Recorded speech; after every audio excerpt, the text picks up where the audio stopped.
Estamos en Galicia, en el noroeste de España. En lugares estratégicos encontramos recintos amurallados con extrañas construcciones circulares de piedra. ¿A quién pertenecieron? ¿De quién se defendían? ¿Cómo vivían?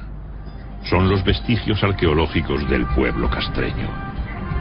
Este es el castro de Baroña, en Portodosón, en la ría de Noya. Así era en su tiempo.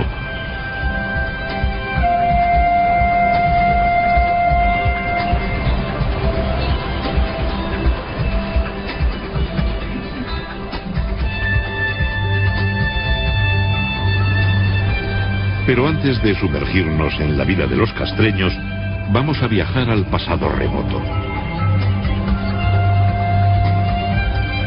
En estas tierras de escabrosas costas y enormes acantilados, el mar fue desde antaño una vía de comunicación entre los pueblos que habitaron el litoral del océano Atlántico. El hombre del Paleolítico buscó cobijo en cavernas y abrigos naturales. Su vida itinerante de cazador-recolector le permitió sobrevivir en un entorno feraz y lleno de peligros. Su forma de vida conoció un cambio radical con la llegada de la agricultura. Fue entonces cuando comenzó a dejar su huella en el paisaje. En el megalítico, el mar se convirtió en una fuente de contactos. Antes de la edad de los metales, los pueblos de la Europa atlántica fueron los primeros en construir grandes monumentos destinados a perdurar en el tiempo.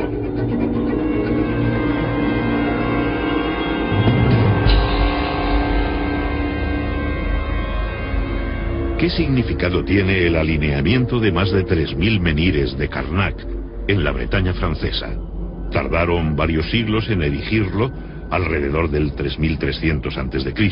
¿Por qué lo hicieron? En Irlanda, el túmulo funerario de Newgrange es uno de los monumentos megalíticos más importantes de Europa. Se construyó siglos antes que las pirámides de Egipto. Sus muros externos son de cuarcita. El panteón y los menhires que lo rodean están decorados con espirales, círculos y misteriosos trazos en zigzag. ¿Se trataba tan solo de una tumba? Hay estudiosos que lo describen como un enorme observatorio astronómico, al igual que el santuario de Stonehenge, que supuso la extracción, tallado y transporte de enormes bloques de piedra, algunos de hasta 30 toneladas de peso, desde una distancia de 70 kilómetros. Todavía nos preguntamos el porqué de estas titánicas obras, en las que era necesaria la movilización de grandes recursos humanos y económicos, además de una gran capacidad de planificación y organización. En Galicia, las primeras tumbas megalíticas aparecen alrededor del 4500 a.C. Consistían en cámaras funerarias construidas con enormes losas de piedra. Se las conoce como dólmenes. Colocadas verticalmente, las ciclópeas piedras formaban el aposento funerario y un pequeño corredor de acceso. El dolmen se sepultaba formando un túmulo de tierra y piedras.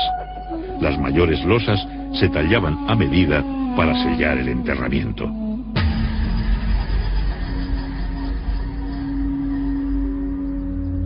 El cuerpo del difunto era inhumado en el interior del dolmen. Los objetos de prestigio de sus ajuares funerarios ponen de manifiesto la existencia de jerarquías sociales.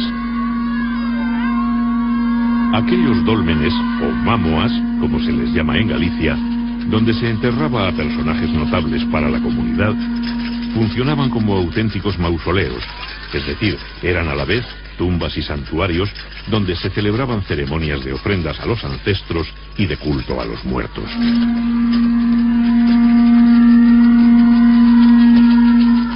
La desintegración de los restos orgánicos por el transcurso del tiempo y la acidez de la tierra dificultan el estudio de estos enterramientos megalíticos. La gran cantidad de fragmentos de cerámica encontrados en los túmulos, muchos de ellos pertenecientes a vasos del tipo campaniforme, nos indican la existencia de libaciones en las ceremonias que realizaban y la introducción de ritos funerarios importados.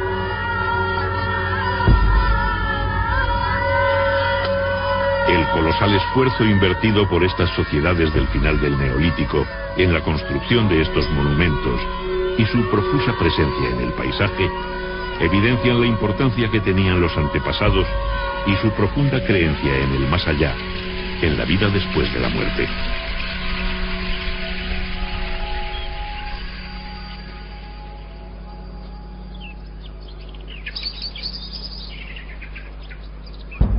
Continuando nuestro viaje por la prehistoria atlántica, encontramos una de las manifestaciones artísticas más singulares de esta época: los petroglifos. El hombre siente la necesidad de plasmar en la piedra aspectos de su vida y sus creencias. Los dibujos se graban por percusión con piedras punzantes de cuarzo o sílex. Los surcos se ensanchan por abrasión. Combinan símbolos de carácter religioso con escenas de la vida cotidiana. Las Rías Bajas gallegas son el principal foco de arte rupestre atlántico, presente también en las Islas Británicas y en la Bretaña francesa.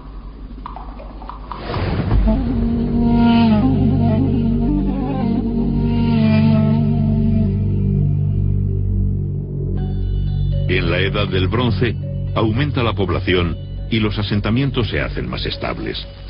Viven de una agricultura sencilla. La presión sobre el medio natural se acentúa. Talan los campos y queman la vegetación para crear pequeñas parcelas de cultivo, como se sigue haciendo en las regiones menos desarrolladas del planeta. Durante la quema, también cazaban los pequeños animales que huían del fuego.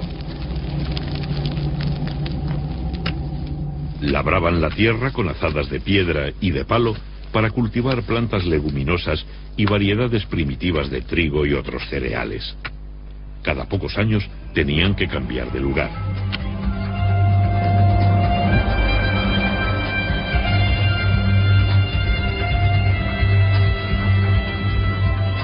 La ganadería cobra mayor importancia como actividad económica.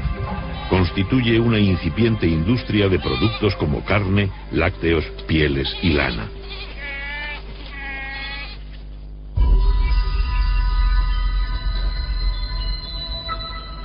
Los asentamientos pasaron de ser meros núcleos familiares a convertirse en aldeas y poblados estables, que más tarde se transformarían en castros como este de Castromao, uno de los más antiguos de Galicia. En la costa se establecen en lugares estratégicos como puntas y penínsulas que les ofrecen buenas condiciones defensivas naturales, reforzadas mediante terraplenes y empalizadas.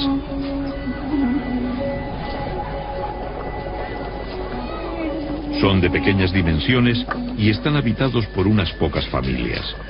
Su ubicación les proporciona el acceso directo a la gran variedad de recursos que les ofrece el mar. Viven principalmente de la pesca, el marisqueo y los cultivos de huerta. Sus recursos se complementan con la ganadería y la recolección de frutos silvestres. El mar se convierte en una puerta abierta a contactos e intercambios culturales y comerciales con otros pueblos.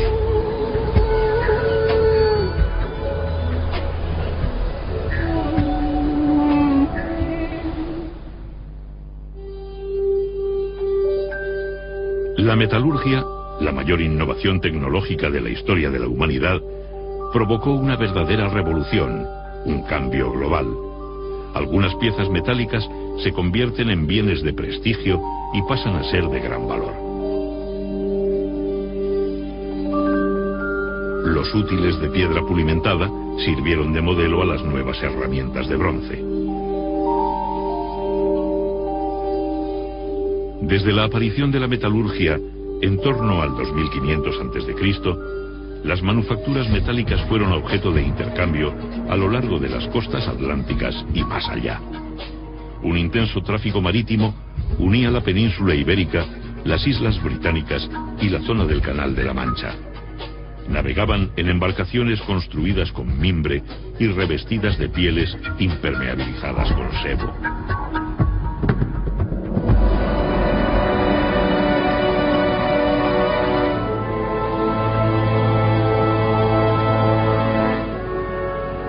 Galicia posee una orografía muy abrupta. Cuenta con numerosos sistemas de monte bajo, mesetas, valles y montañas que se elevan a más de 2000 metros de altitud, con sus laderas tapizadas por una exuberante vegetación de especies de hoja caduca, como hayas, robles y alisos. En las sierras centrales y orientales nacen los numerosos ríos que jalonan su geografía, cauces que descienden desde sus nacimientos en las cumbres y se abren paso esculpiendo el paisaje.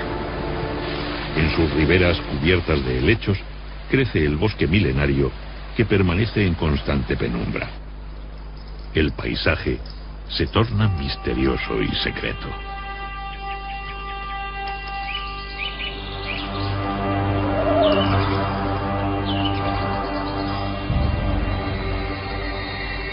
Las sociedades de la Edad del Bronce sacralizaron la naturaleza con divinidades asociadas a montañas, ríos, manantiales, lagunas y bosques. Chamanes y curanderos encontraron la inspiración de su don en el corazón de estos bosques, que todavía hoy son objeto de enigmáticos relatos sobre brujas y sortilegios. Muchos rasgos de las prácticas religiosas de la Edad del Bronce han llegado hasta nuestros días, fosilizados en el folclore europeo. Ninfas, trasgos, gnomos y otros espíritus son entidades míticas que hunden sus raíces en esta remota época.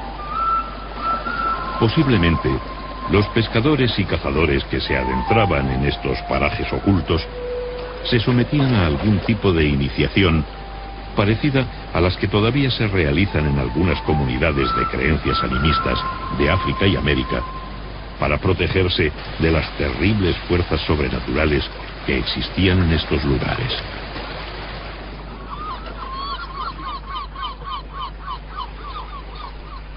El marisqueo en las costas y rías gallegas es una actividad que se remonta a la noche de los tiempos.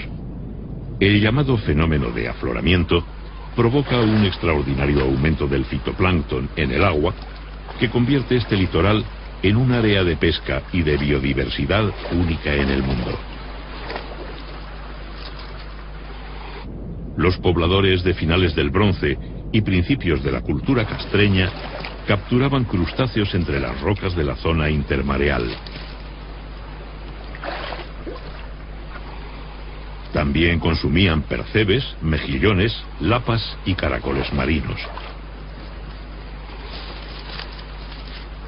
La pesca se documenta por los numerosos restos de peces encontrados, como merluzas, caballas, jureles, besugos, congrios y un sinfín de especies más. Para su captura empleaban redes y anzuelos de cobre, bronce y hierro. El pulpo lo deshidrataban para su conservación y los pescados azules los secaban después de ahumados.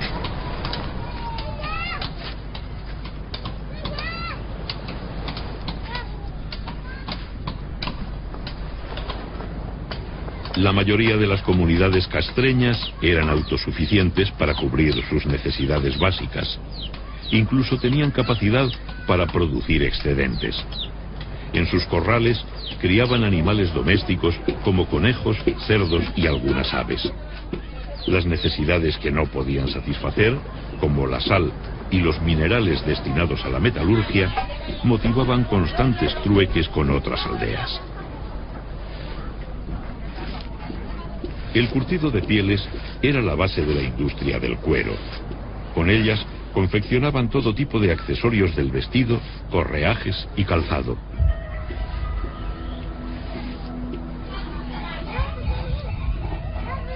La molienda del grano la realizaban en molinos barquiformes que exigían un considerable esfuerzo.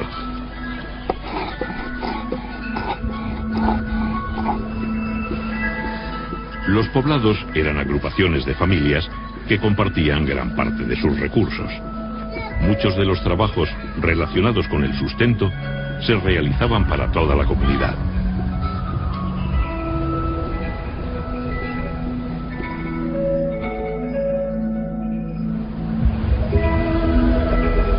Viajamos hasta La Lanzada, en las Rías Bajas. La ermita y los restos del antiguo castillo atestiguan el destacado papel que tuvo este enclave en la historia de Galicia. Habitado desde el siglo VII a.C., es un rico yacimiento arqueológico que ha proporcionado valiosos datos sobre la cultura castreña. Desde sus comienzos, fue un enclave dedicado al comercio marítimo. Aquí arribaban barcos procedentes del sur de la península ibérica, cargados con gran variedad de mercancías. En las inmediaciones de este asentamiento existían vetas de estaño, metal que los mercaderes recibían como pago en sus transacciones comerciales. En nuestras excavaciones arqueológicas en la Lanzada hemos encontrado evidencias materiales de los intercambios comerciales entre fenicios, cartagineses y castreños. Por ejemplo, aquí tenemos restos de ánfora. Las ánforas las traían los fenicios y los cartagineses en barcos que se apostaban aquí en la ensenada de Alanzada, y acompañando estos objetos aparecían también perfumarios, joyas, etcétera, ¿no? En este sentido, Alanzada fue un enclave comercial importantísimo en las relaciones entre el norte y el sur, entre el Atlántico y el Mediterráneo, ¿no? Gracias a esta navegación fenicia que llegaba aquí a Alanzada, ¿no? A finales del Bronce, los fenicios fundaron emporios comerciales en todo el Mediterráneo. Viajaron hasta los confines del mundo conocido, atraídos por la riqueza de las míticas Casitérides, las islas del estaño, que los relatos antiguos situaban en el tenebroso océano, más allá de las columnas de Hércules. Las Casitérides eran para los mediterráneos una especie de Eldorado, un lugar de su geografía mítica que representaba la proverbial abundancia de metales de las tierras atlánticas. Comerciaron con los pueblos atlánticos durante centurias hasta la caída de Cartago en el siglo II a.C. Traían vajillas, joyas, tejidos, conservas, sal y metales. A comienzos del primer milenio a.C., los fenicios ya habían introducido el hierro y el vidrio en los circuitos meridionales del comercio atlántico.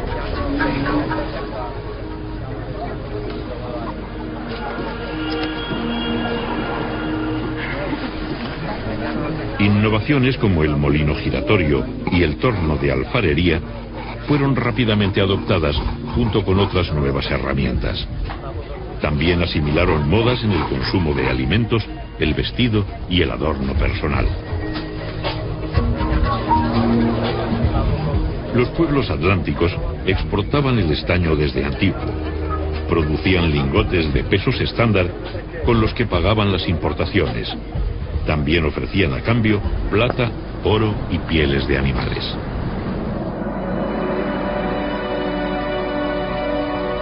A comienzos de la Edad del Hierro, en los poblados de altura de toda Europa se construyen defensas y murallas. El colapso de civilizaciones mediterráneas como la micénica y la hitita provocó el hundimiento del comercio. Los metales comenzaron a escasear y se encarecieron. Los poblados tuvieron que fortificarse para defender sus reservas y su producción metalúrgica de los ataques de las bandas de pillaje. En toda Europa se vive un ambiente de mayor actividad bélica.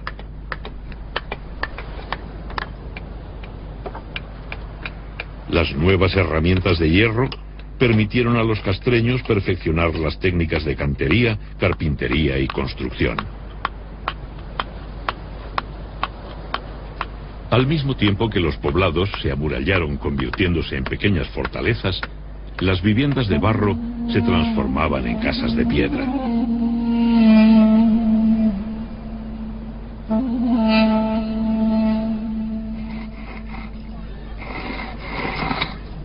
Un significativo aumento de la población multiplicó los castros en el territorio.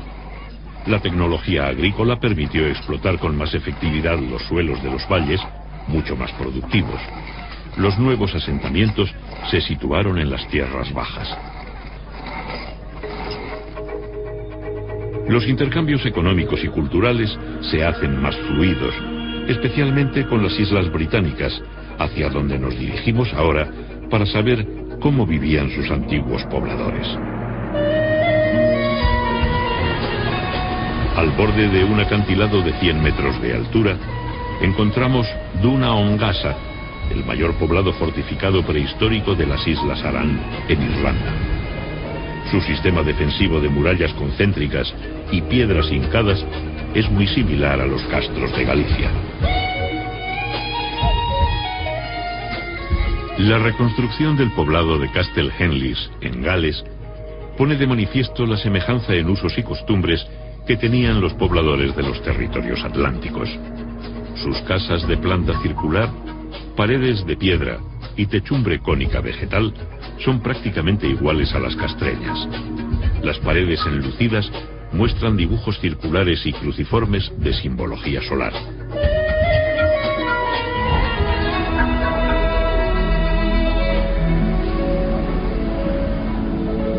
En la desembocadura del río Miño, el monte de Santa Tecla alberga uno de los castros más célebres del noroeste de España. Fue construido hacia el siglo I a.C.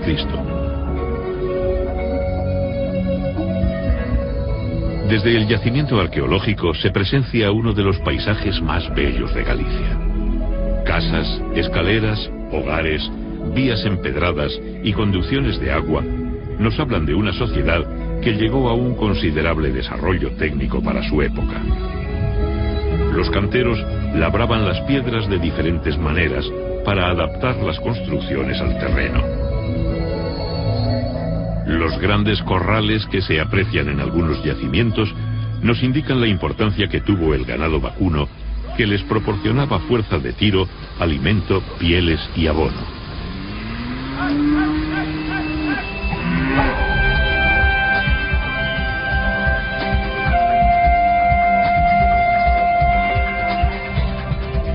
En Galicia, la naturaleza se muestra con toda su fuerza. Las grandes mareas dejan al descubierto bancos de arena, estuarios y playas que favorecen el desarrollo de especies de bivalvos marinos, como almejas, berberechos, ostras, lapas, navajas y vieiras.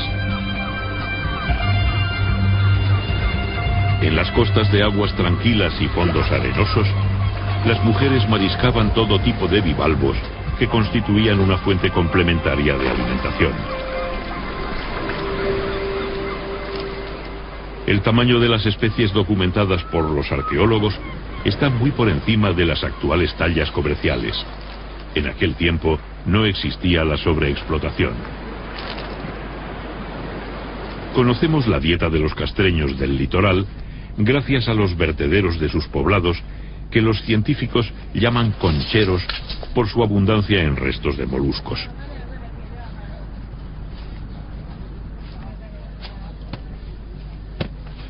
La actividad textil estaba a cargo de las mujeres.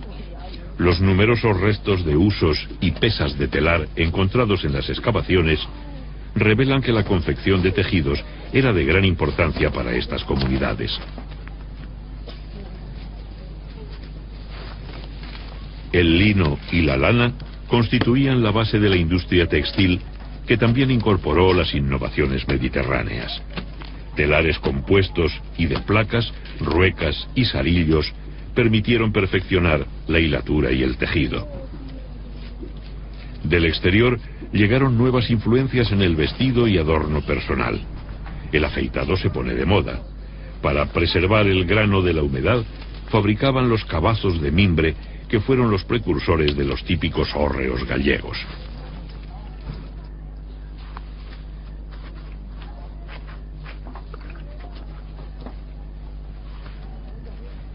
Aunque el torno de alfarero ya era utilizado, la cerámica moldeada a mano continuaba siendo de uso común.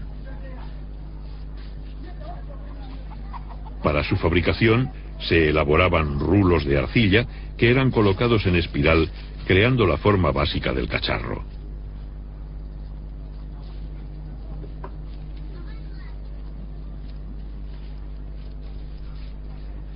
Después se unían entre sí las tiras de arcilla, se alisaba la superficie y se daba la forma definitiva.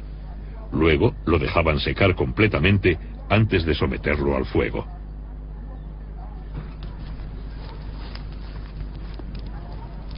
Para cocer las piezas más finas, usaban hornos cerámicos especializados, pero el primitivo horno de hoguera se seguía utilizando habitualmente para la cocción de pequeñas piezas de uso doméstico. Consistía en un hoyo excavado en el suelo, dotado de un tiro transversal en dirección al viento dominante.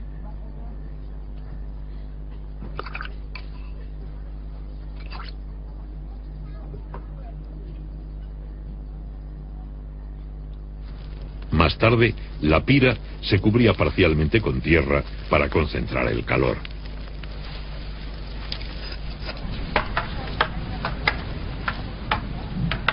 Para muchas comunidades del noroeste, la actividad bélica ocupó un lugar destacado en su vida. Desde jóvenes se preparaban para la guerra.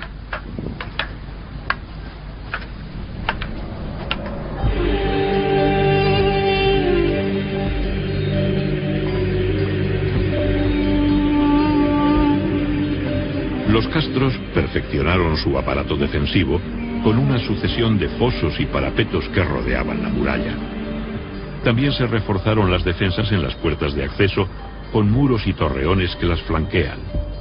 Estaban construidos para ver y ser vistos. En poblados de última época, como en este de Villadonga, en Lugo, las murallas poseían una intencionada monumentalidad que prestigiaba el conjunto.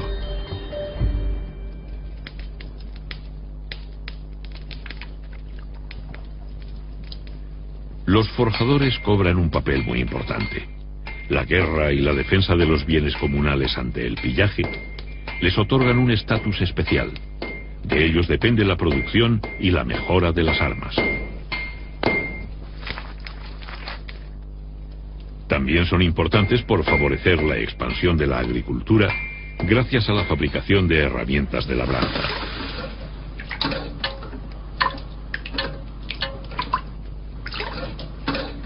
Los guerreros galaicos ceñían un puñal al cinto y portaban un escudo redondo llamado caetra. Podían llevar una espada o varias lanzas.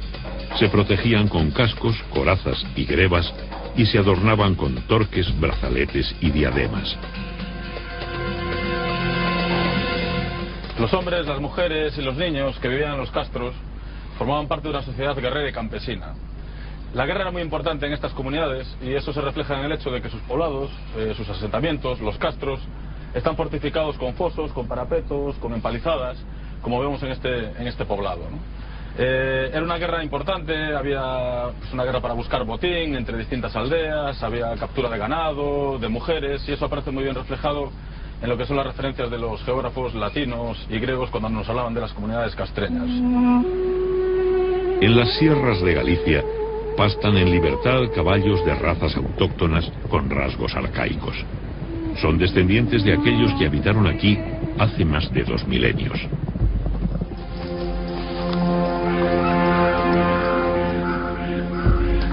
Los caballos eran un símbolo de poder y riqueza.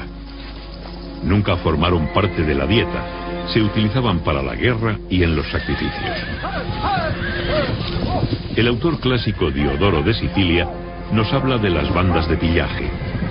Cuando sus jóvenes alcanzan la plenitud de su fuerza física, aquellos que son pobres en riquezas materiales se reúnen en lugares montañosos y de acceso difícil, donde forman bandas de talla considerable y después bajan a Iberia y juntan riquezas gracias al pillaje.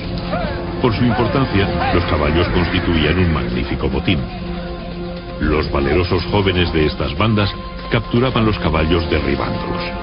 Posiblemente esta forma de atraparlos haya perdurado hasta nuestros días en la popular fiesta de las rápadas vestas, en la que una vez al año bajan los caballos del monte, los apresan y les cortan las crines.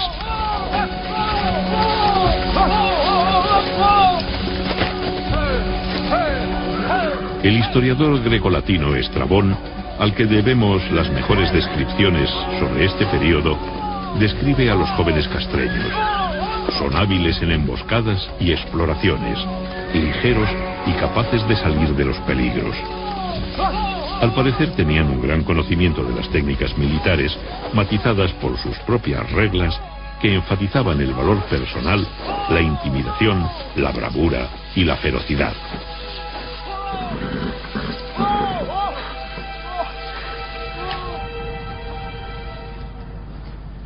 se puede suponer la existencia de ceremonias iniciáticas.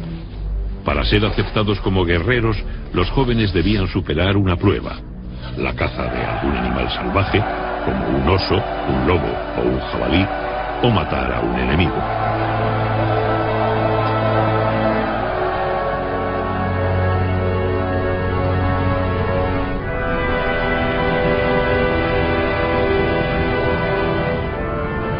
Parece sacada de un cuento. En esta pequeña península, en la ría de Muros y Noya, batida por el mar y los furiosos vientos oceánicos, se encuentra la Recoleta Ciudadela de Baroña, uno de los yacimientos prehistóricos más espectaculares y visitados de Galicia. Es un lugar enigmático. El visitante experimenta un magnetismo comparable al que se percibe en el famoso cromlech de Stonehenge. La monumentalidad de sus estructuras y su situación geográfica hace que sea un yacimiento excepcional entre los más de 3000 que existen en Galicia, más o menos la mitad de los que hay en toda la Europa atlántica. Su muralla, dispuesta en varios circuitos a diferentes niveles, posee un intencionado sentido escenográfico. Esta audaz obra pública refleja una decisiva voluntad de alcanzar prestigio sobre las comunidades vecinas. En el castro de Borneiro, en La Coruña, como en la mayoría de los yacimientos, observamos que la disposición de las construcciones en el interior de los recintos estaba condicionada por el trazado de la muralla, los desniveles del terreno y la planta curva de las viviendas, que no compartían paredes medianeras, dejando muchos espacios muertos entre ellas. En los poblados de última época hacen su aparición los trazados rectilíneos y las construcciones de planta cuadrangular, que aprovechan mejor el espacio adosándose unas a otras. Las viviendas tenían puertas resguardadas por machones y tejados a dos aguas. El urbanismo castreño alcanzó un gran desarrollo en el área meridional, desde las Rías Bajas hasta el río Duero en el actual Portugal. Aquí surgieron los grandes poblados denominados citanias, como las de Briteiros y Sanfins.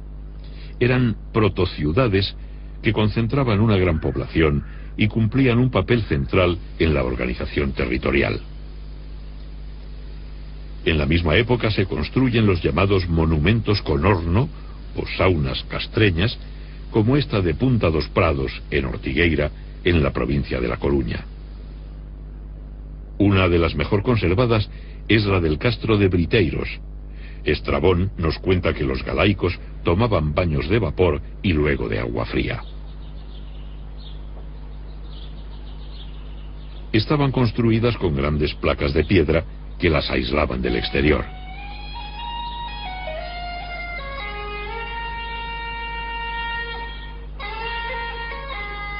La cámara de vapor se cerraba con la llamada pedra formosa, decorada con rosetas, sogueados, esvásticas, reticulados y entrelazados. De forma pentagonal, en su base tenía un pequeño hueco semicircular por el que se accedía al interior arrastrándose. De esta forma se evitaba que la fuga de vapor fuera excesiva. La sauna castreña era de planta rectangular parcialmente soterrada, con tejado a dos aguas y dividida en 3 cámaras y un atrio. El agua se canalizaba hacia el interior para ser calentada en contacto con piedras candentes en la cámara del horno. Otro magnífico ejemplo de sauna lo encontramos en Sanfins, también en Portugal. Según algunos autores, la práctica termal castreña tenía un marcado carácter religioso, relacionado con ritos iniciáticos, guerreros y de purificación. Se las llamó pedras formosas por la belleza que poseía la primera que se encontró en Briteiros a finales del siglo XIX.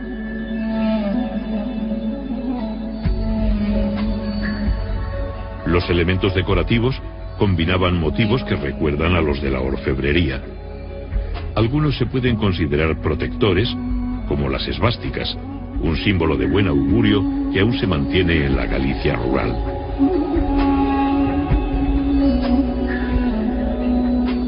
Los diseños decorativos castreños son geométricos con un predominio de la línea curva. Se cree que estos elementos arquitectónicos buscaban la ostentación para expresar el prestigio social de los moradores de las casas.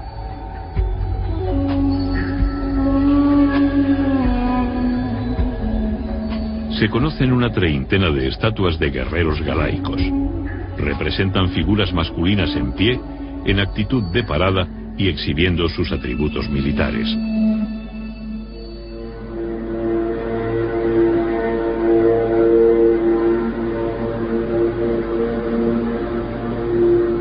Ocultos en lo más profundo de los bosques se encontraban los santuarios castreños dedicados al dios Lugh, el más importante del panteón céltico.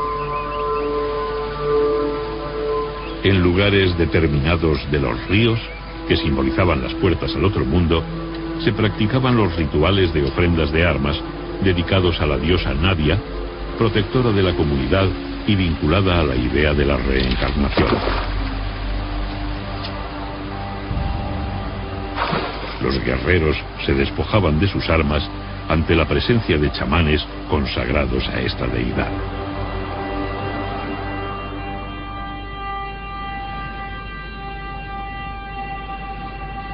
Creían en dioses hacedores del mundo, en divinidades relacionadas con la guerra, el vigor físico y la fuerza, y en deidades relacionadas con la producción y la abundancia. Existía una clase sacerdotal especializada con gran influencia sobre la comunidad. Druidas, chamanes y adivinos eran consultados y reverenciados por ser hombres sagrados, portadores del conocimiento arcano, que podían ver más allá del mundo de los vivos. Sus predicciones y consejos eran seguidos por nobles y guerreros. Las sociedades antiguas no conocían el laicismo, y como todavía sucede en África, casi todos los aspectos de la vida tenían una dimensión mágico-religiosa. Por ello, las constantes ofrendas y sacrificios rituales de marcado carácter céltico. Desde su origen en el norte de los Alpes, la lengua celta se extendió por todo el occidente, llegando a la península ibérica, donde se hablaban variantes arcaicas de esta lengua. En muchos lugares donde actualmente se ven cruces, antiguamente había estelas dedicadas a los lares viales. La Iglesia los sustituyó desde el siglo VI. Eran deidades domésticas relacionadas con los espíritus de los antepasados que se creía vagaban por los caminos. Estrabón nos cuenta que colocaban a los enfermos en los cruces de caminos para ser curados por espíritus de los que habían sufrido una enfermedad similar. Muchos de los santuarios dedicados a estos dioses fueron cristianizados mediante los cruceiros, omnipresentes en toda Galicia.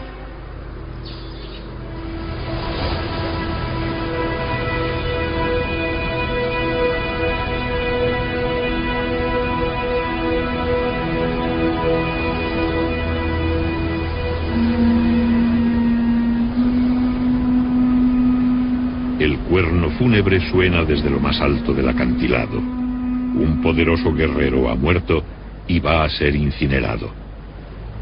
Estos farallones que se adentraban en el mar, al igual que las islas, eran considerados territorios limítrofes entre el mundo de lo terrenal y el sobrenatural, situado en un lugar lejano en medio del océano.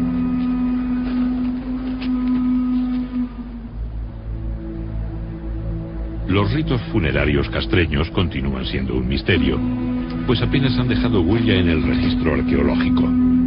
Pero recientemente, un importante descubrimiento realizado en Villalba, en la provincia de Lugo, de una necrópolis de pequeñas fosas con vasijas que contienen cenizas, nos remite a la tradición de las incineraciones célticas.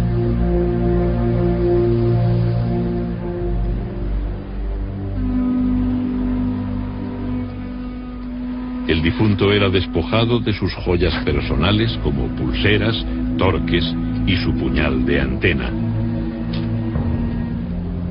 El oficiante entregaba sus armas y posesiones al sobrino del finado. En estas tierras del noroeste, tradicionalmente las hijas heredaban de sus madres. Los varones estaban ligados especialmente a su tío materno.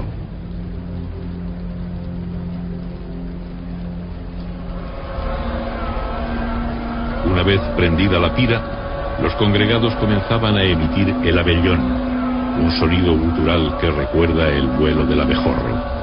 Hasta hace pocas décadas se realizaba en algunos velatorios de Galicia. El cuerno sonaba con fuerza para llamar a los espíritus de los antepasados para que acompañasen el alma del difunto más allá de la línea del crepúsculo marino, donde se situaba el paraíso de los celtas.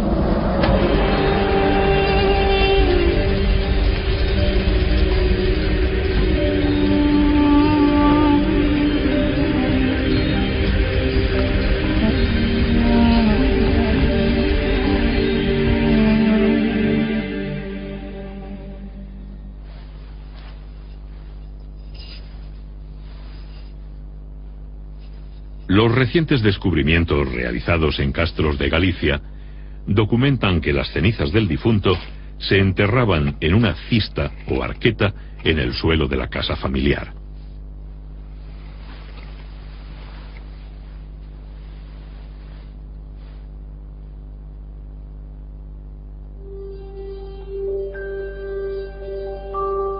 Este carro funerario del Museo Martins Sarmiento de Guimaraes muestra cómo trabajaban el metal desde el tercer milenio antes de Cristo. En la época castreña se llegó a alcanzar un exquisito refinamiento. Pulseras, pendientes, brazaletes y torques de oro fusionaban los gustos europeos con las influencias mediterráneas. El tesoro de Caldas, del que una parte se encuentra en el Museo de Pontevedra, está datado en el bronce final. Compuesto por lingotes en anillo, brazaletes, diademas, cuencos ceremoniales y peines de oro, pesaba en total 37 kilos. Todas las piezas se ajustan al sistema de pesos del ciclo fenicio, lo que indica que ya en ese tiempo la orfebrería era objeto de exportación. El castro de San Cibrao de Las, en Orense, es uno de los más grandes y mejor conservados. Vemos conjuntos de viviendas y almacenes que abren sus puertas hacia un patio central enlosado. La independencia social y espacial de estas unidades denota la marcada autonomía económica de cada familia.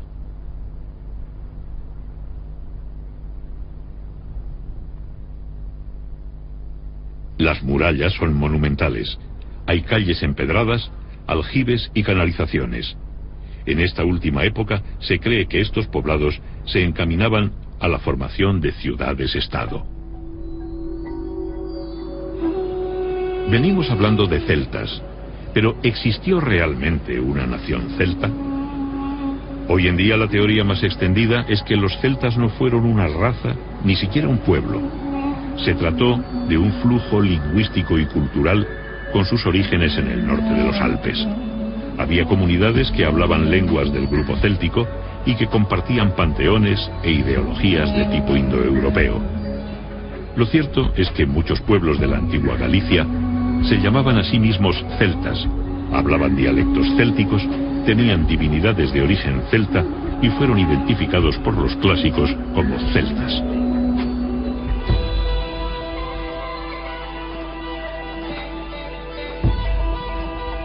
Los banquetes siempre han favorecido la fraternidad entre los comensales.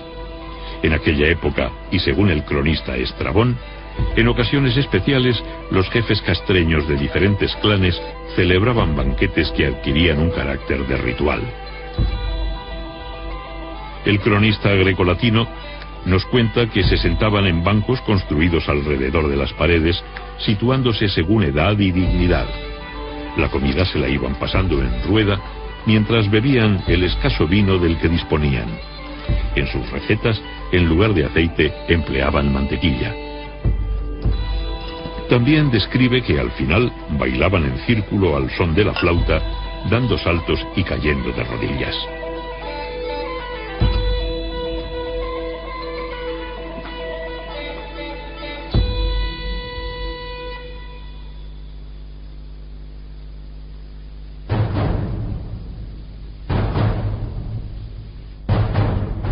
La sedante quietud de la naturaleza se ve alterada por un lejano son.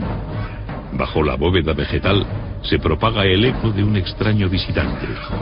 La paz se ve amenazada por la llegada de las legiones romanas. Los romanos no eran desconocidos para los castreños. Muchos mercenarios galaicos habían participado junto a Aníbal en su marcha contra Roma a través de los Alpes. En su inexorable avance encontraban vestigios de culturas milenarias.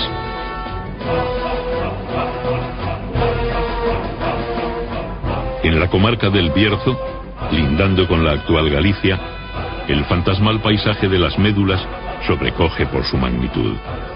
Sus paredes verticales son el resultado de una demolición premeditada de la montaña que existía antes de la llegada de los romanos.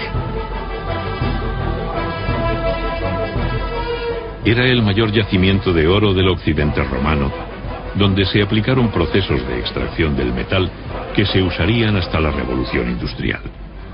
Para acceder a los filones de oro de las profundidades, los mineros romanos demolían enormes masas de tierra mediante el sistema de ruina montium. Creaban una red de pozos y galerías sin salida, en las que se introducía de súbito un enorme caudal de agua, almacenado en grandes balsas a mayor altura. Esto producía la compresión del aire en los túneles, que actuaba como un explosivo. La masa minada se desgajaba de la montaña y se derrumbaba. El oro galaico supuso un acicate para las ansias de conquista del imperio. Se calcula que en las minas del noroeste los romanos extrajeron unos 200.000 kilos de oro.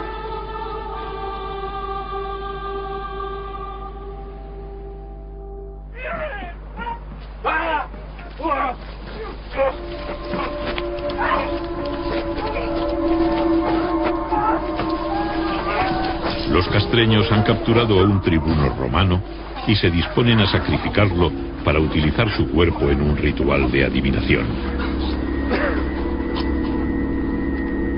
Estrabón nos relata estas prácticas adivinatorias.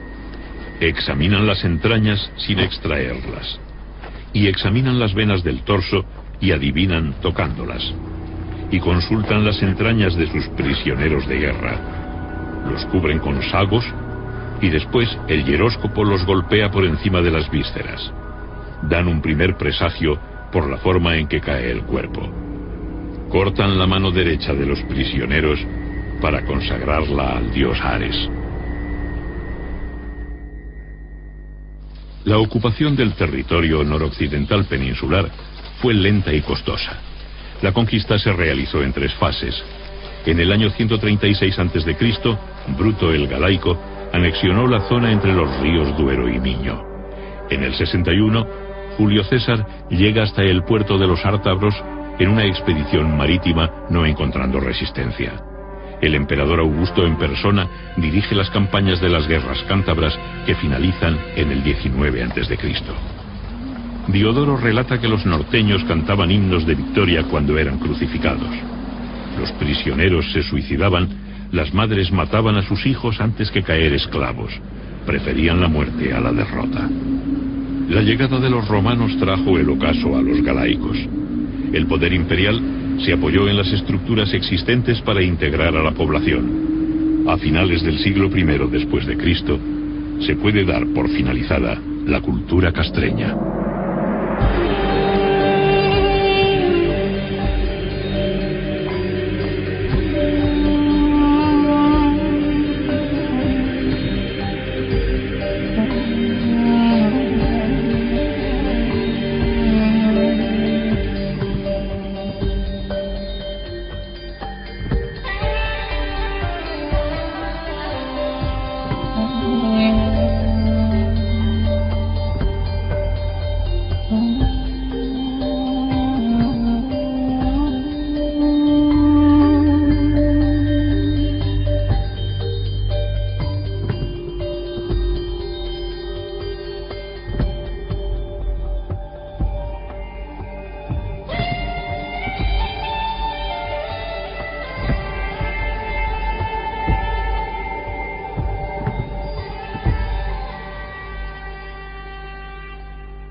Estamos en Galicia, en el noroeste de España. En lugares estratégicos encontramos recintos amurallados con extrañas construcciones circulares de piedra. ¿A quién pertenecieron? ¿De quién se defendían? ¿Cómo vivían? Son los vestigios arqueológicos del pueblo castreño. Este es el castro de Baroña, en Portodosón, en la ría de Noya. Así era en su tiempo.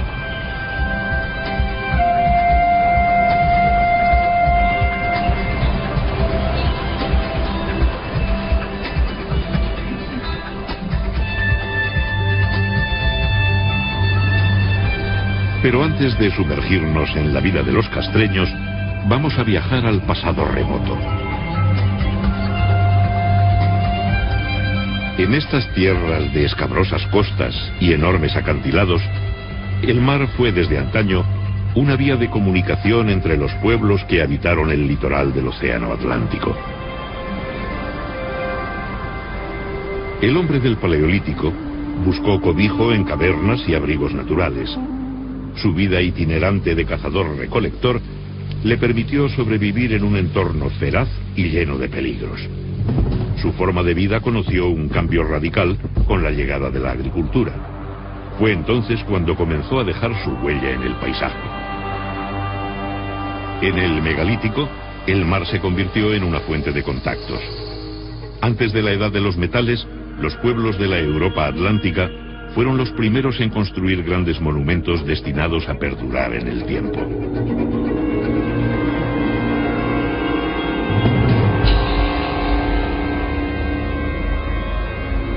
¿Qué significado tiene el alineamiento de más de 3000 menhires de Carnac en la Bretaña francesa? Llaman concheros por su abundancia en restos de moluscos.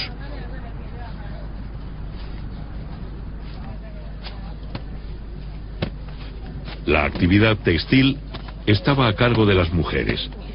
Los numerosos restos de husos y pesas de telar encontrados en las excavaciones revelan que la confección de tejidos era de gran importancia para estas comunidades.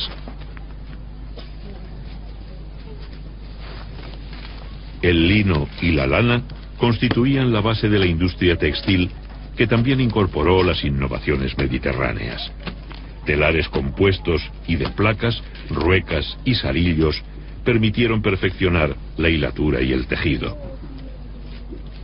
Del exterior llegaron nuevas influencias en el vestido y adorno personal.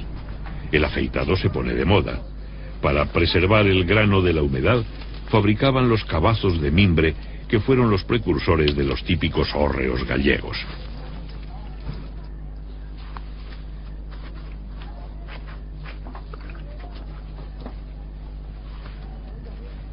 Aunque el torno de alfarero ya era utilizado, la cerámica moldeada a mano continuaba siendo de uso común. Para su fabricación se elaboraban rulos de arcilla que eran colocados en espiral, creando la forma básica del cacharro.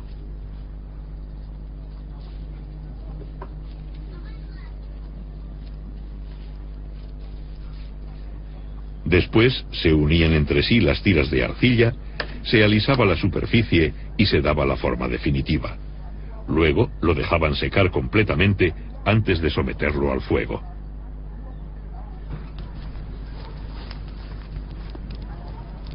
Para cocer las piezas más finas, usaban hornos cerámicos especializados, pero el primitivo horno de hoguera se seguía utilizando habitualmente para la cocción de pequeñas piezas de uso doméstico.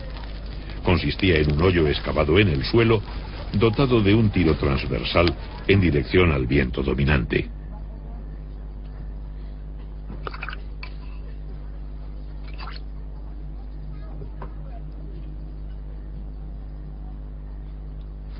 Más tarde, la pira se cubría parcialmente con tierra para concentrar el calor.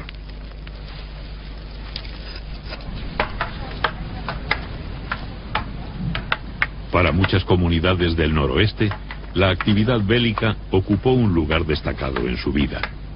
Desde jóvenes se preparaban para la guerra.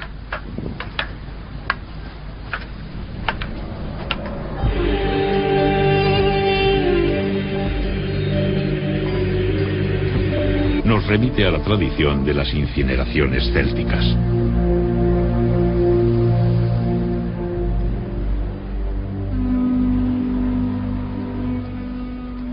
El difunto era despojado de sus joyas personales como pulseras, torques y su puñal de antena. El oficiante entregaba sus armas y posesiones al sobrino del finado.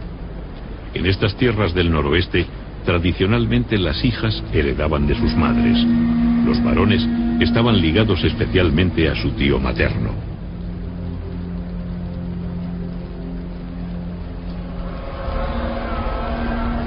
Una vez prendida la pira, los congregados comenzaban a emitir el abellón, un sonido gutural que recuerda el vuelo del abejorro.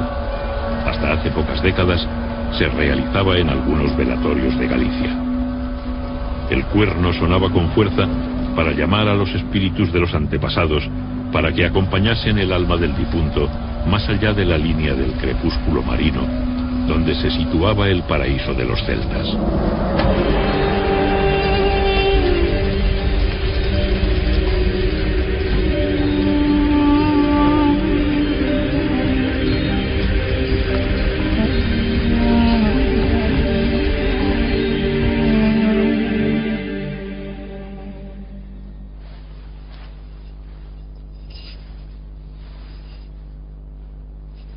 Los recientes descubrimientos realizados en castros de Galicia documentan que las cenizas del difunto se enterraban en una cista o arqueta en el suelo de la casa familiar.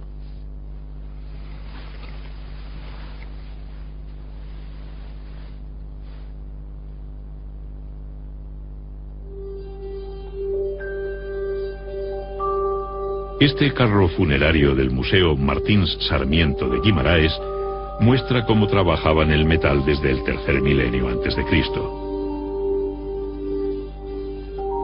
En la época castreña se llegó a alcanzar un exquisito refinamiento. Pulseras, pendientes, brazaletes y torques de oro fusionaban los gustos europeos con las influencias mediterráneas. El tesoro de Caldas, del que una parte se encuentra en el Museo de Pontevedra, está datado en el bronce final. Compuesto por lingotes en anillo, brazaletes, diademas, cuencos ceremoniales y peines de oro, pesaba en total 37 kilos. Todas las piezas se ajustan al sistema de pesos del ciclo fenicio, lo que indica que ya en ese tiempo la orfebrería era objeto de exportación. El castro de San Cibrao de Las, en Orense, es uno de los más grandes y mejor conservados. Hay calles empedradas, aljibes y canalizaciones. En esta última época se cree que estos poblados se encaminaban a la formación de ciudades-estado. Venimos hablando de celtas, pero ¿existió realmente una nación celta? Hoy en día la teoría más extendida es que los celtas no fueron una raza, ni siquiera un pueblo. Se trató de un flujo lingüístico y cultural con sus orígenes en el norte de los Alpes. Había comunidades que hablaban lenguas del grupo céltico y que compartían panteones e ideologías de tipo indoeuropeo. Lo cierto es que muchos pueblos de la antigua Galicia se llamaban a sí mismos celtas, hablaban dialectos célticos, tenían divinidades de origen celta y fueron identificados por los clásicos como celtas.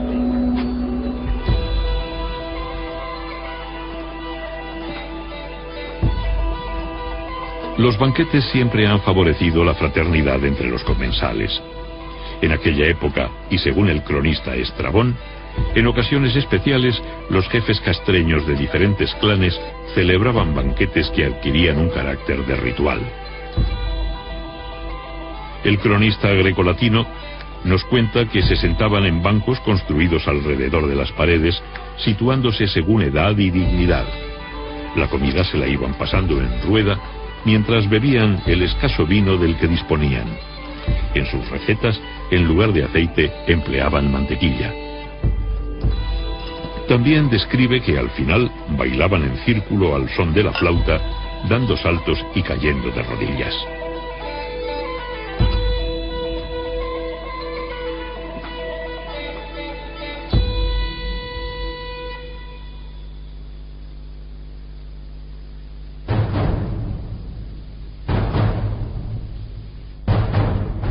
La sedante quietud de la naturaleza se ve alterada por un lejano son. Bajo la bóveda vegetal se propaga el eco de un extraño visitante. La paz se ve amenazada por la llegada de las legiones romanas. Los romanos no eran desconocidos para los castreños. Muchos mercenarios galaicos habían participado junto a Aníbal en su marcha contra Roma a través de los Alpes. En su inexorable avance encontraban vestigios de culturas milenarias.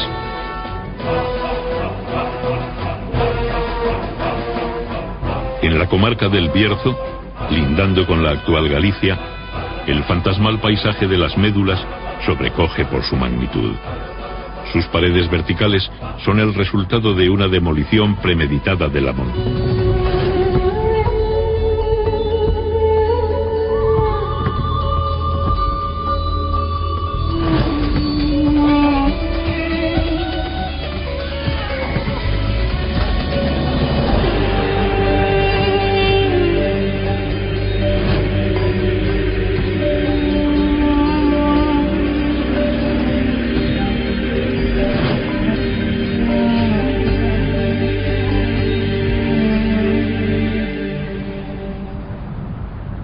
Estamos en Galicia, en el noroeste de España. En lugares estratégicos encontramos recintos amurallados con extrañas construcciones circulares de piedra. ¿A quién pertenecieron? ¿De quién se defendían? ¿Cómo vivían? Son los vestigios arqueológicos del pueblo castreño. Este es el castro de Baroña, en Portodosón, en la ría de Noya. Así era en su tiempo.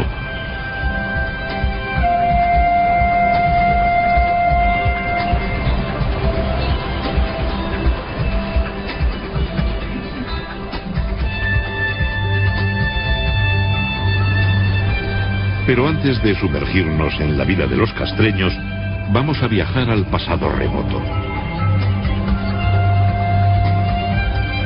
En estas tierras de escabrosas costas y enormes acantilados, el mar fue desde antaño una vía de comunicación entre los pueblos que habitaron el litoral del océano Atlántico. El hombre del Paleolítico buscó cobijo en cavernas y abrigos naturales. Su vida itinerante de cazador-recolector le permitió sobrevivir en un entorno feraz y lleno de peligros. Su forma de vida conoció un cambio radical con la llegada de la agricultura. Fue entonces cuando comenzó a dejar su huella en el paisaje. En el megalítico, el mar se convirtió en una fuente de contactos. Antes de la edad de los metales, los pueblos de la Europa atlántica fueron los primeros en construir grandes monumentos destinados a perdurar en el tiempo.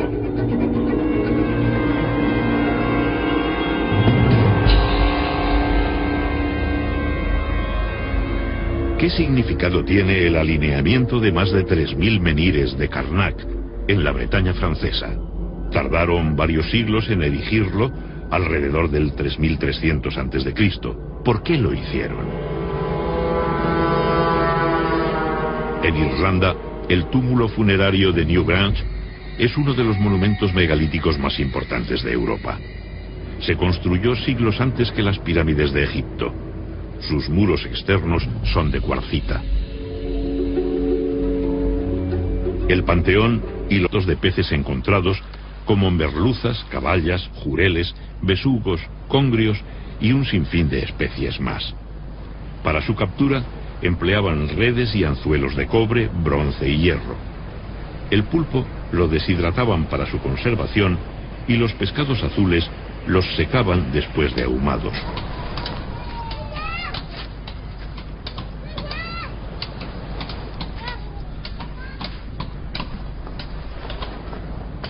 La mayoría de las comunidades castreñas eran autosuficientes para cubrir sus necesidades básicas. Incluso tenían capacidad para producir excedentes.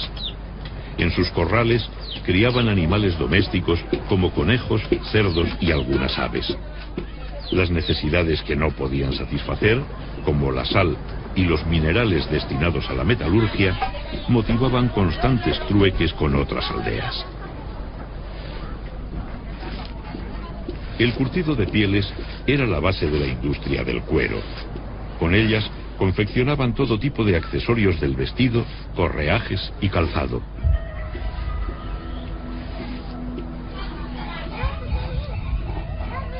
La molienda del grano la realizaban en molinos barquiformes que exigían un considerable esfuerzo.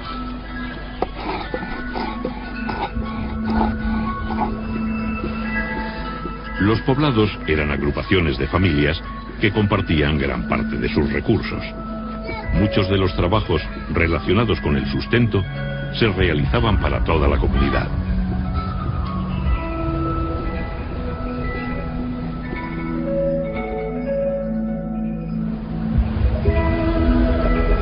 Viajamos hasta La Lanzada, en las Rías Bajas.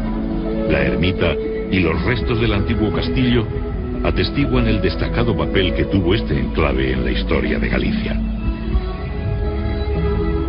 Habitado desde el siglo VII a.C., es un rico yacimiento arqueológico que ha proporcionado valiosos datos sobre la cultura castreña. Desde sus comienzos, fue un enclave dedicado al comercio marítimo. Aquí arribaban barcos procedentes del sur de la península ibérica, cargados con gran variedad de mercancías. En las inmediaciones de este asentamiento existían vetas de estaño, metal que los mercaderes recibían como pago en sus transacciones comerciales. En nuestras excavaciones arqueológicas en La Lanzada hemos encontrado evidencias materiales de los intercambios comerciales entre fenicios, cartagineses y castreños. Por ejemplo, aquí tenemos restos de ánfora. Las ánforas las traían los fenicios y los cartagineses en barcos que se apostaban aquí en la ensenada de La Lanzada y acompañaban de una distancia de 70 kilómetros.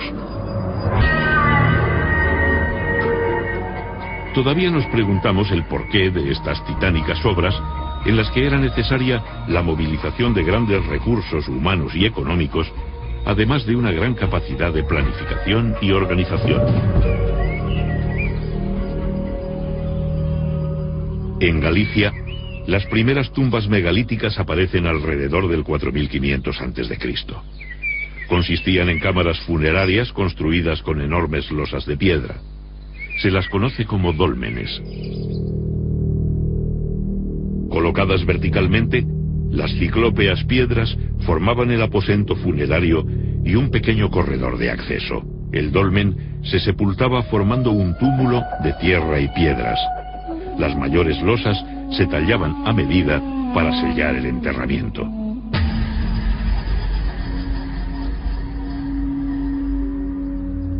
El cuerpo del difunto era inhumado en el interior del dolmen.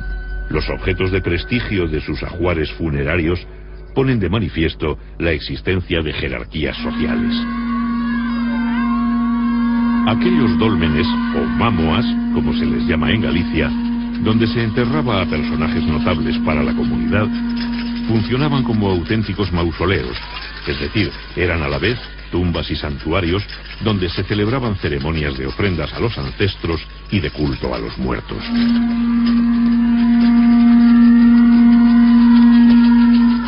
La desintegración de los restos orgánicos por el transcurso del tiempo y la acidez de la tierra dificultan el estudio de estos enterramientos megalíticos. La gran cantidad de fragmentos de cerámica encontrados en los túmulos, muchos de ellos pertenecientes a vasos del tipo campaniforme, nos indican la existencia de libaciones en las ceremonias que realizaban y la introducción de ritos funerarios importados.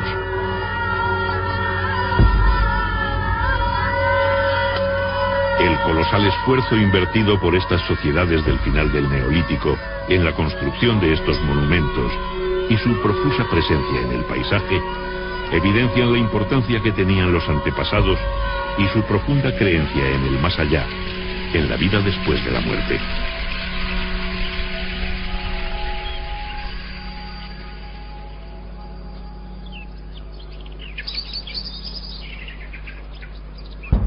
Continuando nuestro viaje por la prehistoria atlántica, encontramos una de las manifestaciones artísticas más singulares de esta época: los petroglifos. El hombre siente la necesidad de plasmar en la piedra aspectos de su vida y sus creencias. Los dibujos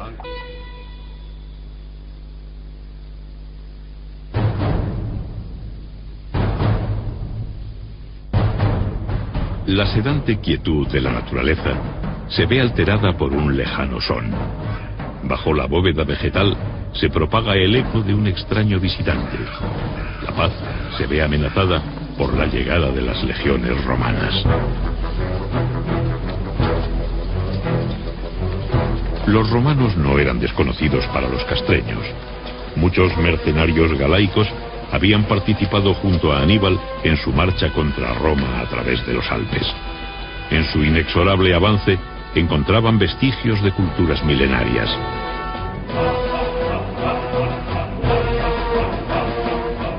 En la comarca del Bierzo, lindando con la actual Galicia, el fantasmal paisaje de las Médulas sobrecoge por su magnitud. Sus paredes verticales son el resultado de una demolición premeditada de la montaña que existía antes de la llegada de los romanos. Era el mayor yacimiento de oro del occidente romano, donde se aplicaron procesos de extracción del metal que se usarían hasta la revolución industrial. Para acceder a los filones de oro de las profundidades, los mineros romanos demolían enormes masas de tierra mediante el sistema de ruina montium. Creaban una red de pozos y galerías sin salida, en las que se introducía de súbito un enorme caudal de agua, almacenado en grandes balsas a mayor altura. Esto producía la compresión del aire en los túneles, que actuaba como un explosivo. La masa minada se desgajaba de la montaña y se derrumbaba. El oro galaico supuso un acicate para las ansias de conquista del imperio. Se calcula que en las minas del noroeste los romanos extrajeron unos 200.000 kilos de oro.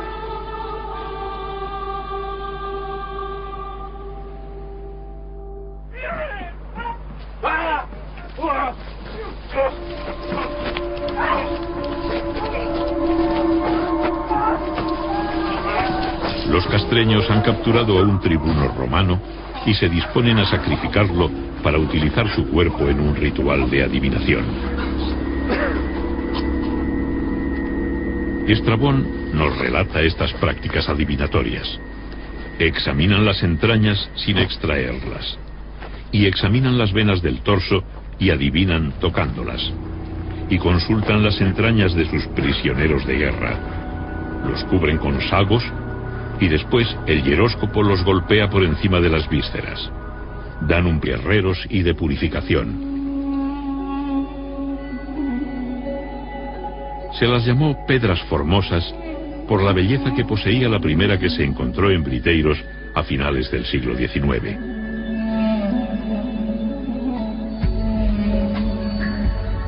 Los elementos decorativos combinaban motivos que recuerdan a los de la orfebrería. Algunos se pueden considerar protectores, como las esvásticas, un símbolo de buen augurio que aún se mantiene en la Galicia rural.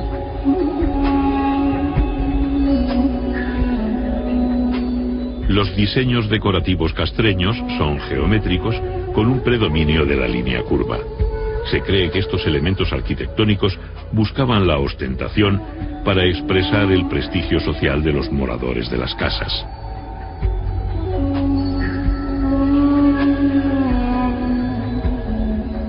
Se conocen una treintena de estatuas de guerreros galaicos. Representan figuras masculinas en pie, en actitud de parada y exhibiendo sus atributos militares.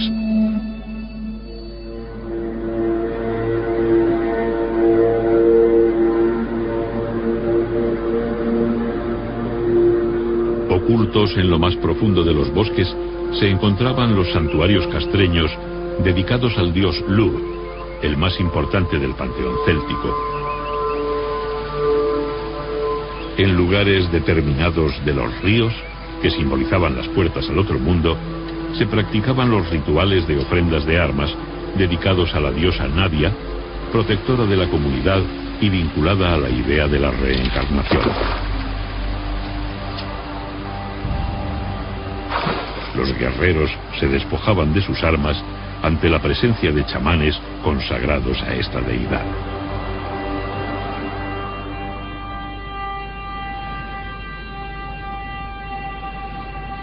Creían en dioses hacedores del mundo, en divinidades relacionadas con la guerra, el vigor físico y la fuerza, y en deidades relacionadas con la producción y la abundancia. Existía una clase sacerdotal especializada con gran influencia sobre la comunidad.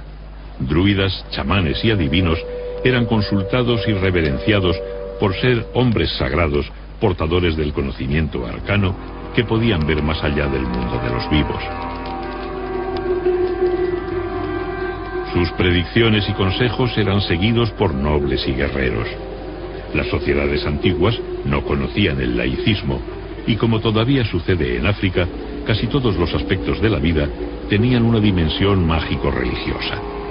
Por ello, las constantes ofrendas y sacrificios, como en la mayoría de los yacimientos, observamos que la disposición de las construcciones en el interior de los recintos estaba condicionada por el trazado de la muralla, los desniveles del terreno y la planta curva de las viviendas, que no compartían paredes medianeras, dejando muchos espacios muertos entre ellas. En los poblados de última época hacen su aparición los trazados rectilíneos y las construcciones de planta cuadrangular, que aprovechan mejor el espacio adosándose unas a otras. Las viviendas tenían puertas resguardadas por machones y tejados a dos aguas. El urbanismo castreño alcanzó un gran desarrollo en el área meridional, desde las Rías Bajas hasta el río Duero en el actual Portugal. Aquí surgieron los grandes poblados denominados citanias, como las de Briteiros y Sanfins. Eran protociudades que concentraban una gran población y cumplían un papel central en la organización territorial. En la misma época se construyen los llamados monumentos con horno o saunas castreñas, como esta de Punta dos Prados, en Ortigueira, en la provincia de La Coruña. Una de las mejor conservadas es la del castro de Briteiros. Estrabón nos cuenta que los galaicos tomaban baños de vapor y luego de agua fría. Estaban construidas con grandes placas de piedra que las aislaban del exterior.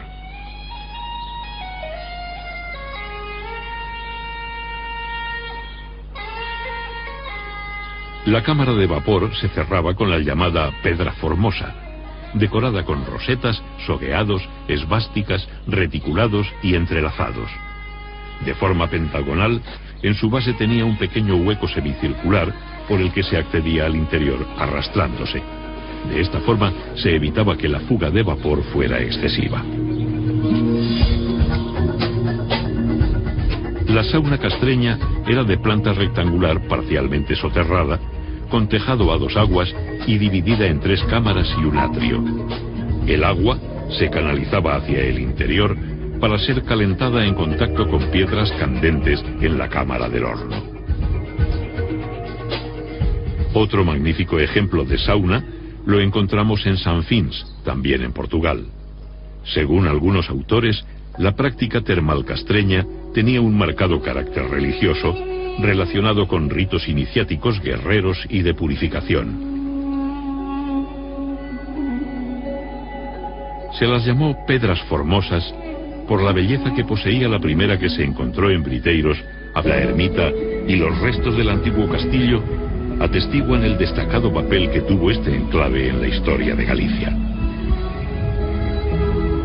Habitado desde el siglo VII a.C., es un rico yacimiento arqueológico que ha proporcionado valiosos datos sobre la cultura castreña. Desde sus comienzos, fue un enclave dedicado al comercio marítimo. Aquí arribaban barcos procedentes del sur de la península ibérica, cargados con gran variedad de mercancías. En las inmediaciones de este asentamiento existían vetas de estaño, metal que los mercaderes recibían como pago en sus transacciones comerciales. En nuestras excavaciones arqueológicas en la Lanzada hemos encontrado evidencias materiales de los intercambios comerciales entre fenicios, cartagineses y castreños. Por ejemplo, aquí tenemos restos de ánfora. Las ánforas las traían los fenicios y los cartagineses en barcos que se apostaban aquí en la ensenada de Alanzada. Y acompañando estos objetos aparecían también perfumarios, joyas, etcétera, ¿no? En este sentido, Alanzada fue un enclave comercial importantísimo en las relaciones entre el norte y el sur, entre el Atlántico y el Mediterráneo, ¿no? Gracias a esta navegación fenicia que llegaba aquí a Alanzada, ¿no? A finales del Bronce, los fenicios fundaron emporios comerciales en todo el Mediterráneo.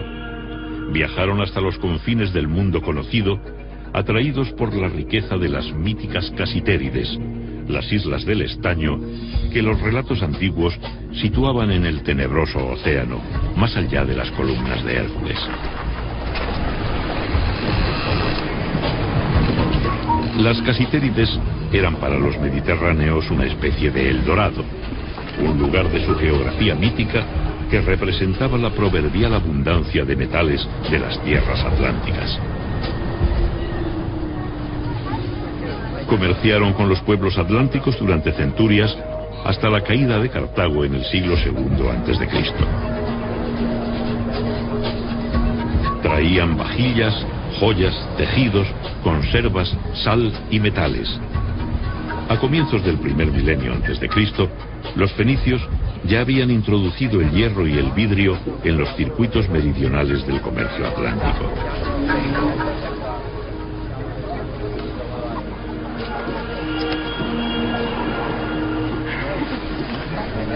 Innovaciones como el molino giratorio y el torno de alfarería fueron rápidamente adoptadas junto con otras nuevas herramientas.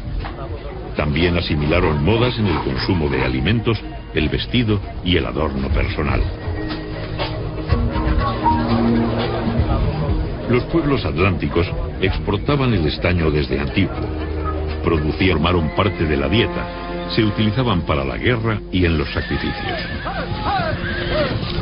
El autor clásico Diodoro de Sicilia nos habla de las bandas de pillaje.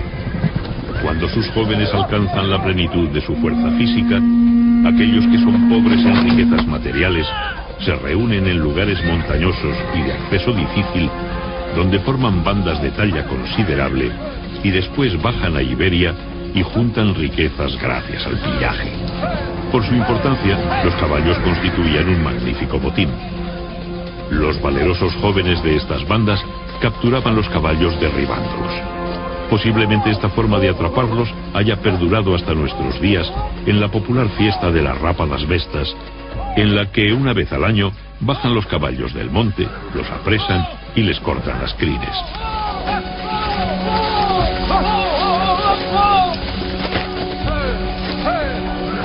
El historiador grecolatino Estrabón, al que debemos las mejores descripciones sobre este periodo, describe a los jóvenes castreños.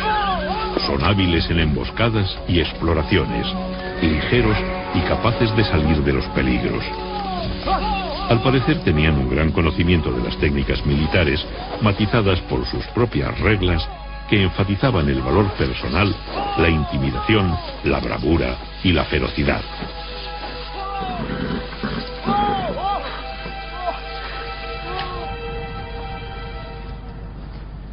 Se puede suponer la existencia de ceremonias iniciáticas. Para ser aceptados como guerreros, los jóvenes debían superar una prueba: la caza de algún animal salvaje, como un oso, un lobo o un jabalí, o matar a un enemigo.